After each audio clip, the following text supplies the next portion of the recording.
Welcome back. We're going to be talking about war and peace, some of the moral dilemmas facing people in the peace movement over this war in the Gulf. Also on the show today, if you think we've been getting a lot of Gulf coverage here in Canada, you should see what they're getting in Britain. We'll have a report. Lies of the Saints is Nino Ricci's first novel. It won him this year's Governor General Award for Fiction. Nino Ricci will be here. As well, we'll find out what makes Reed Fleming the world's toughest milkman.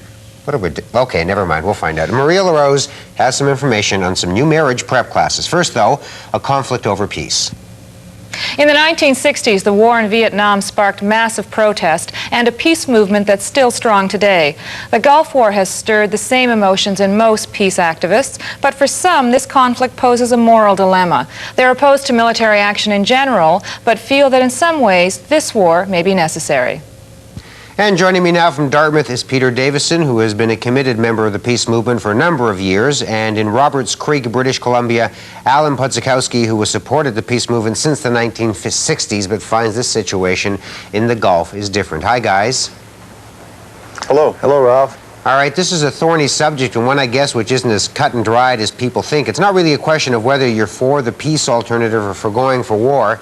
Alan, let me ask you, how do you feel? Do you feel like this is a clear-cut issue, or when you start thinking about this particular war, are your thoughts a little more ambivalent? I guess I've got very strong feelings both ways. Sometimes I feel as though I could join a peace march Saturday morning and then spend Saturday afternoon at a march supporting the troops. I was in the U.S. Army in the late 60s, and after I came out, was assigned to a reserve unit. I ended up becoming a anti-war demonstrator, but I think that situation was incredibly different than what we're dealing with now. All right, now, Peter, for you, is there a decision to be made here about right and wrong? Yeah, the decision to be made that I've made over the course of the last several years in my peace activism is to constantly challenge the notion that violence is an acceptable solution toward solving a problem. And I see this more in an integration. I mean, this is a war that we're in now, but this is only a current, larger manifestation of violence in our society constantly surrounding us. I mean, as a teacher, I deal with the issue of conflict and conflict resolution daily, showing the kids another way instead of dealing with using violence to solve their problems. So you don't think there are certain situations where someone can only be stopped by violence because they refuse to solve it any other way? I worked in an inner-city food mission for some time, and I had a guy high on cocaine come at me with a knife. I stopped him, but I didn't kill him. Right.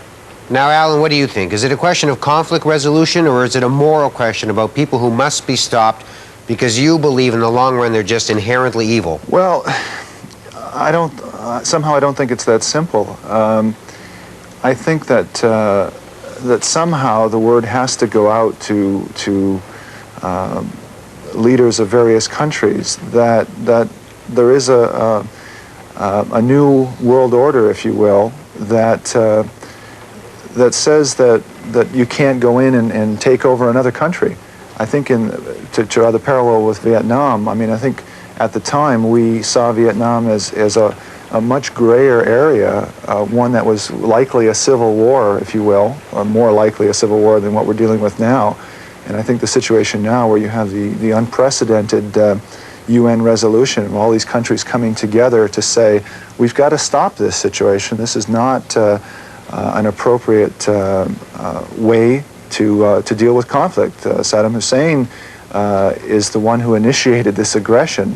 His idea of resolving what conflict he had in his mind, and it's a very complex problem, was to invade Kuwait, and of course the next step, logical step that seems his direction, was to move into Saudi Arabia. All right, I don't want to get too much into details about that, though, Peter. What can you tell Alan, though, that would make him not question whether or not this is the best time to be marching for peace?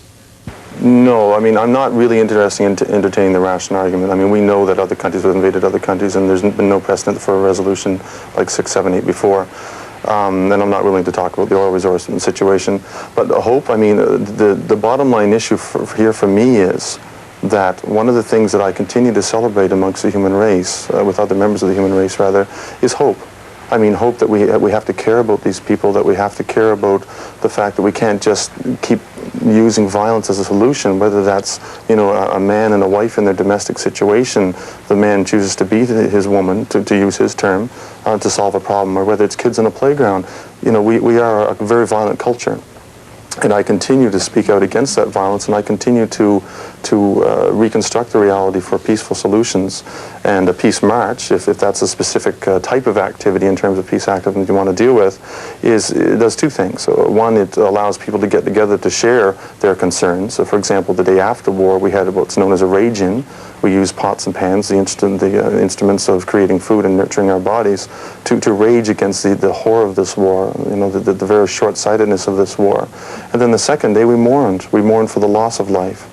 So I will continue to hold hope that the human race can come to a better understanding of who we are as people. I will continue to rage against what's happening. I will continue to support the survivors of violence, which will be the troops. And I will continue to mourn for the victims of violence in our society, whether it's the women in Montreal or whether it's the soldiers and civilians in Iraq and the neighboring area. Alan, you saw some people when you were in the Army, you were in the hospital who had, they'd survived the war. People who were in horrible shape, limbs missing or their minds gone, the horror of it all, and that made you want more peace. Do those images apply in this situation, or is this really a situation of seeing an evil and you think it has to be stopped with violence because you just don't think the other person is willing to find another way with you? They certainly apply. I mean, I'm still haunted by some of those memories when I was in the hospital in California and witnessing all the troops coming back from Vietnam and limbs blown off. And I know when I was driving home from work the day of the invasion, I was just driving along and I found myself sort of shaking and tears welling up in my eyes. I'm certainly not pro-war in terms of resolving conflict. I'm very much in favor of peace and doing whatever can be done. I just think that this particular situation, it was just not possible to do that.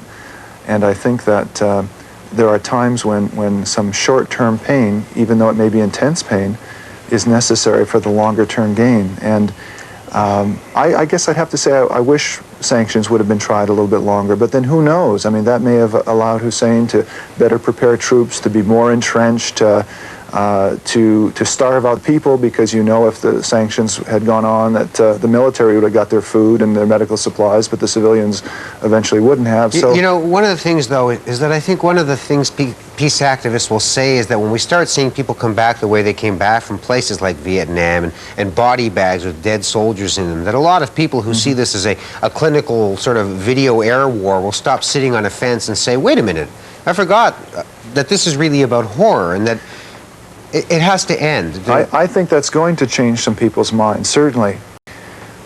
Change your mind? It's hard to guess that at this point in time. I know that it's going to make me want peace even more. It's going to make me hate war even more.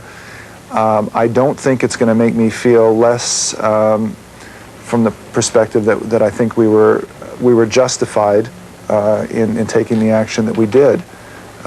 Just like I think, if you look at World War II, I mean, that was, to me, a justifiable war from our perspective. Peter, let me ask you, is there a justifiable war? I have yet to understand a war that could not be avoided through diplomatic means, and I mean, we can flip back through history and look at that. War is the extension of political power, and when there is a political government in place that can see no new world order except through the scope of a gun, then I don't have much trust in that government, and I will continue to defy those government decisions as a peace activist. All right. Well, thank you both. Thank you very much. Bye-bye. Bye now.